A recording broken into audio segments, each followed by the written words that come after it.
Hello നമസ്കാരം, താര sounder കിച്ചണിലേക്ക് എല്ലാവർക്കും സ്വാഗതം. നമുക്കിന്നൊരു വാഴക്കുടപ്പൻ്റെ റെസിപ്പി കണ്ടു നോക്കിയാലോ.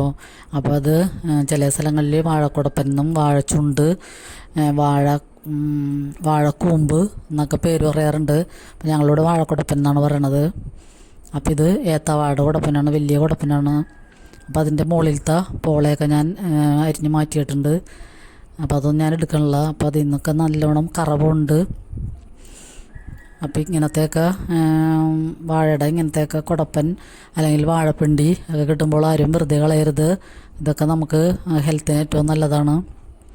അപ്പോൾ നമ്മിത് വെള്ളത്തിലൊക്കെ അരിഞ്ഞിടണം. വെള്ളത്തിലൊക്കെ അരിഞ്ഞിട്ടുമ്പോഴാണ് ഇതിൻ്റെ കളറിന് ചേഞ്ച് ഇല്ലാതിരിക്കുള്ളൂ. അല്ലെങ്കിൽ നമ്മൾ സാധാരണ നോർമലായിട്ട് ഇങ്ങനെ അരിഞ്ഞെടുക്കുമ്പോൾ അത് പെട്ടെന്ന് കറുത്തു പോകും.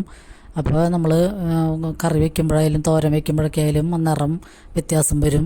അപ്പോൾ ഇങ്ങനെ നമ്മൾ ഏത്തക്കായയും കായൊക്കെ അരിയുമ്പോൾ വെള്ളത്തിലൊക്കെ അരിഞ്ഞിടുമ്പോഴാണല്ലോ അതിൻ്റെ കറയൊക്കെ പോയിട്ട് അത് കളർ വ്യത്യാസം ഇല്ലാതിരിക്കുന്നത്. അതുപോലെ തന്നെ ഈ വാഴക്കുടപ്പനും ഇങ്ങനത്തെ വലിയ പാത്രത്തിൽ വെള്ളം എടുത്തിട്ട് അതിലൊക്കെ ഇങ്ങനെ അരിഞ്ഞിടുകയാണെങ്കിൽ ഇതിൻ്റെ നിറത്തിനൊന്നും വ്യത്യാസം വരില്ല. പിന്നെ ചെറുതായിട്ട് അതിൻ്റെ കറയൊന്നും മാറിക്കിട്ടുകയും ചെയ്യും. അപ്പം ഇനി കുടപ്പനൊക്കെ അരിയുമ്പോൾ ഇങ്ങനെ ഒന്ന് അരിയാൻ ശ്രമിക്കുക. അപ്പോൾ ഇത് നന്നായിട്ട് ഇങ്ങനെ നമുക്ക് നടുക്ക് വെച്ചിട്ട് ഇങ്ങനെ ചെറുതാക്കി പരയിട്ട് ഇങ്ങനെ അരിഞ്ഞെടുക്കാം. അപ്പോൾ എളുപ്പത്തിൽ പണി കഴിയുകയും ചെയ്യും. പിന്നെ നമ്മുടെ കൈമയൊന്നും ഒട്ടും കറയാവേമില്ല വെള്ളത്തിൽ ടച്ച് ചെയ്യണ കാരണം. അപ്പം നമുക്കത് അരിഞ്ഞെടുത്തിട്ട് ഉടനെ തന്നെ നമുക്ക് തോരൻ വയ്ക്കാം. ഇത് അധികം നേരമൊന്നും വെക്കേണ്ട ആവശ്യമില്ല. ഫ്രഷായ കാരണം തന്നെ നമ്മൾക്ക് നല്ല ടേസ്റ്റിൽ ഇത് തോരനോ മെഴുക്കുവരട്ടിയൊക്കെ വയ്ക്കാൻ പറ്റും. അപ്പം ഞാനിവിടെ തോരനായിട്ടാണ് എടുക്കണത്. അപ്പോൾ ഇത് നമുക്ക് അരിപ്പയിലിട്ട് വേണമെങ്കിൽ അരിച്ചെടുക്കാം, ചെറിയ കഷ്ണങ്ങളൊന്നും പോകാതെ. ഞാൻ പിന്നെ ഇത് കയ്യിലിട്ട് തന്നെ നന്നായിട്ട് കഴുകിയിട്ട് കൈ കൊണ്ട് തന്നെ വാരിയാണ് എടുക്കണത്. പിന്നെ അതിലൊക്കെ ഒരു മീഡിയം സൈസിലെ സവാളയും പിന്നെ കുറച്ച് കൂടുതൽ വെളുത്തുള്ളി വേണം. പിന്നെ കറിവേപ്പിലയും കൂടിയാണ് ഞാൻ ചേർത്ത് കൊടുക്കണം. പാൻ ചൂടായിട്ട് അതിൽ വെളിച്ചെണ്ണ ഒഴിച്ച് കൊടുത്തതിന് ശേഷം നമുക്ക് ഈ സവാളയും വെളുത്തുള്ളിയും കറിവേപ്പിലയും കൂടി ഇട്ട് കൊടുക്കാം. ഞാനപ്പോൾ ഇതിൽ പച്ചമുളകും ഇഞ്ചിയൊന്നും ചേർക്കാനില്ല. അപ്പോൾ നമുക്കിതൊന്ന് വഴുന്നവരെ വെയിറ്റ് ചെയ്യാം. അപ്പോൾ സവാള ബ്രൗൺ നിറമൊന്നും ആകണ്ട. അല്ലാതെ തന്നെ നമുക്കൊരു പകുതി വഴന്ന് വരുമ്പോൾ തന്നെ നമുക്ക് ഈ വാഴക്കുടപ്പൻ അരിഞ്ഞു വെച്ചേക്കണത് ചേർത്ത് കൊടുക്കാം. അപ്പം അതിന് ശേഷമാണ് ഞാൻ പൊടികളൊക്കെ ചേർക്കണത്. പിന്നെ ഇതിലൊക്കെ ആവശ്യമുള്ള ഉപ്പും കൂടി ചേർത്ത് കൊടുക്കാം.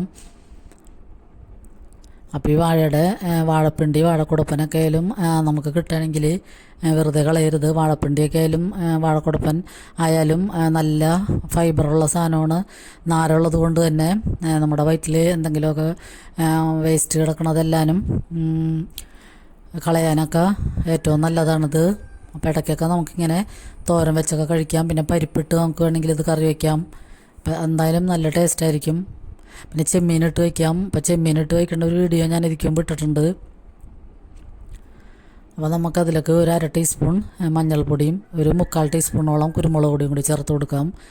മുളക് പൊടിയും പച്ചമുളകൊന്നും ഞാനിതിലേക്ക് ചേർക്കാനില്ല. പിന്നെ അതിലേക്ക് നമ്മുടെ ആവശ്യത്തിന് 2 പിടി തേങ്ങയും കൂടി ചേർത്ത് കൊടുക്കാം. എന്നിട്ട് നന്നായിട്ടൊന്ന് മിക്സ് ചെയ്തിട്ട് ഒന്ന് മൂടി വയ്ക്കാം. അപ്പം നേരത്തെ ഞാൻ 2-3 മിനിറ്റ് നേരം മൂടി വെച്ച് വേവിച്ച് കഴിഞ്ഞിട്ടാണ് തേങ്ങയും പൊടികളൊക്കെ ചേർത്ത് കൊടുത്തത്. അപ്പോൾ തന്നെ പകുതി വേവായിട്ടുണ്ട്.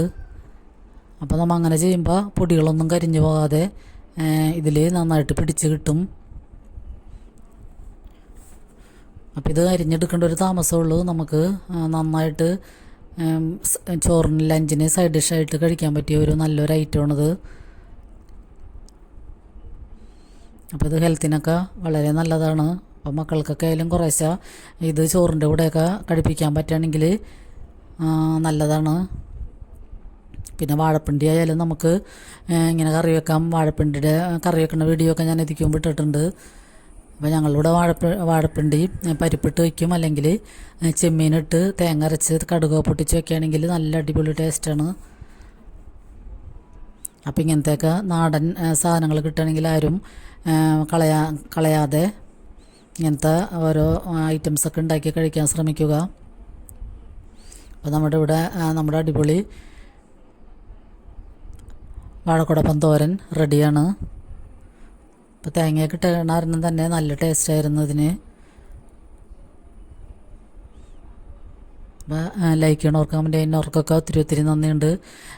സബ്സ്ക്രൈബ് ചെയ്യാതെ ആരെങ്കിലും കാണുന്നുണ്ടെങ്കിൽ പ്ലീസ് ഒന്ന് സബ്സ്ക്രൈബ് ചെയ്ത് സപ്പോർട്ട് ചെയ്യണം. പിന്നെ നമ്മൾ കണ്ടുകൊണ്ടിരിക്കുമ്പോൾ തന്നെ ഒന്ന് ലൈക്ക് ചെയ്യാൻ മറക്കരുത്. അപ്പോൾ എല്ലാവർക്കും ഒരുപാട് നന്ദി.